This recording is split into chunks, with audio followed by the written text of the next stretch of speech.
Section 4. Occupations in rural locations. The land to supply our necessities.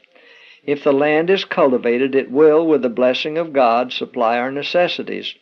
We are not to be discouraged about temporal things because of apparent failures, nor should we be disheartened by delay. We should work the soil cheerfully, hopefully, gratefully, believing that the earth holds in her bosom rich stores for the faithful worker to garner, stores richer than gold or silver. The niggardliness laid to her charge is false witness.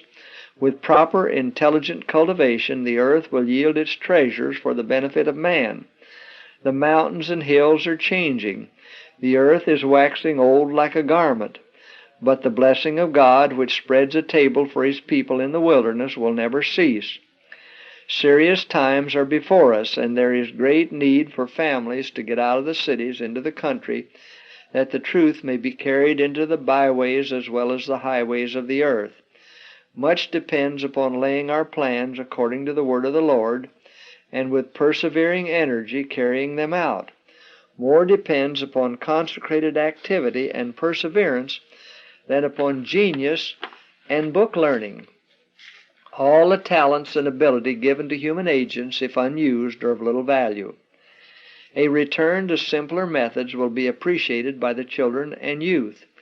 Work in the garden and field will be an agreeable change from the wearisome routine of abstract lessons to which their young minds should never be confined. To the nervous child who finds lessons from books exhausting and hard to remember, it will be especially valuable.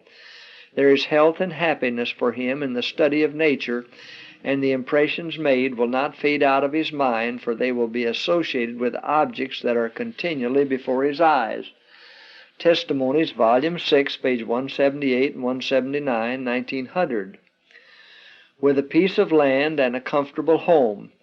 The earth is to be made to give forth its strength, but without the blessing of God it could do nothing. In the beginning God looked upon all that He had made and pronounced it very good. The curse was brought upon the earth in consequence of sin. But shall this curse be multiplied by increasing sin? Ignorance is doing its baleful work. Slothful servants are increasing the evil by their lazy habits. Many are unwilling to earn their bread by the sweat of their brow, and they refuse to till the soil. But the earth has blessings hidden in her depths for those who have courage and will and perseverance to gather her treasures. Fathers and mothers who possess a piece of land and a comfortable home are kings and queens. Many farmers have failed to secure adequate returns from their land because they have undertaken the work as though it was a degrading employment. They do not see that there is a blessing in it for themselves and their families. All they can discern is the brand of servitude. Their orchards are neglected, the crops are not put in at the right season, and a mere surface work is done in cultivating the soil. Fundamentals of Christian Education, pages 326 and 327, 1894. Fruits, vegetables, and poultry suggested for one region. In this neighborhood there's a large tract of unoccupied land. Some of our people who are living in the poisoned atmosphere of the cities might profitably secure a few acres of this land. They could support themselves by raising fruit and vegetables and poultry. The sanitarium would gladly buy eggs and vegetables from them. I wish that some such enterprise as this might be started. A great blessing would come to parents and to children if they would leave the wicked, polluted cities and go into the country. Letter 63, 1904. Country living a blessing to the poor. If the poor now crowded into the cities could find homes upon the land, they might not only earn a livelihood, but find health and happiness now unknown to them. Hard work, simple fare, close economy, often hardship and privation would be their lot, but what a blessing would be theirs in leaving the city with its enticements to evil, its turmoil and crime, misery and foulness, for the country's quiet and peace and purity. To many of those living in the cities who have not a spot of green grass to set their feet upon, who year after year have looked out upon filthy courts and narrow alleys, brick walls and pavements and skies clouded with dust and smoke, if these could be taken to some farming district surrounded with the green fields, the woods and hills and brooks, the clear skies and the fresh, pure air of the country, it would seem almost like heaven. Cut off to a great degree from contact with and dependence upon men, and separated from the world's corrupting maxims and customs and excitements, they would come nearer to the heart of nature. God's presence would be more real to them. Many would learn the lesson of dependence upon Him. Through nature they would hear His voice speaking to their hearts of His peace and love, and mind and soul and body would respond to the healing, life-giving power. Ministry of Healing, page 190 to 192, 1905.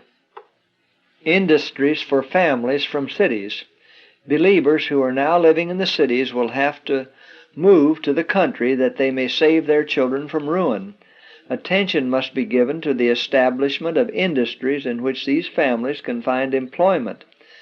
Those who have charge of the schoolwork at blank and blank should see what can be done by these institutions to establish such industries so that our people desiring to leave the cities can obtain modest homes without a large outlay of means, and can also find employment. In both blank and blank, there are favorable and encouraging features for the development of this plan. Study what these features are.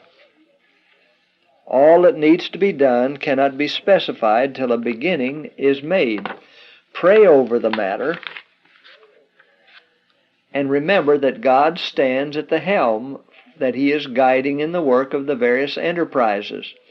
A place in which the work is conducted on right lines is an object lesson to other places. There must be no narrowness, no selfishness in the work done. The work is to be placed on a simple, sensible basis. All are to be taught not only to claim to believe the truth as the truth, but to exemplify the truth in the daily life. Letter 25, 1902. The health food work. The health food business should be established here, Avondale. It should be one of the industries connected with the school.